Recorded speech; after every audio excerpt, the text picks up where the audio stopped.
દક્ષિણ ગુજરાત યુનિવર્સિટીમાં એનએસયુઆઈએ વિરોધ પ્રદર્શન કર્યું। સીડી પચ્ચીગર હોમિયોપેથી કોલેજ દ્વારા વિદ્યાર્થીઓની ખોટી રીતે ફી વસૂલાતી હોવાનો આરોપ લગાવ્યો।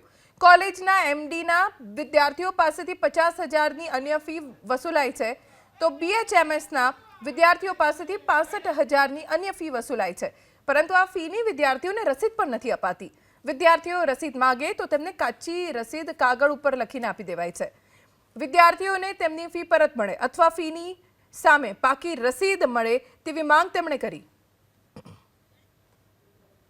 જી વીર નર્મદ યુનિવર્સિટી સંલગ્ન આવેલી હોમિયોપેથિક કોલેજ સીડી પચ્ચીગરમાં કોલેજમાં અભ્યાસ કરતા એમડીમાં અભ્યાસ કરતા વિદ્યાર્થીઓને બીએચએમએસમાં અભ્યાસ કરતા વિદ્યાર્થીઓ દીઠ 65,000 જેટલી અન્ય ફી લેવામાં આવી રહી છે, જેની કોઈ પણ પ્રકારની ફી રસીદ આપવામાં નથી આવતી।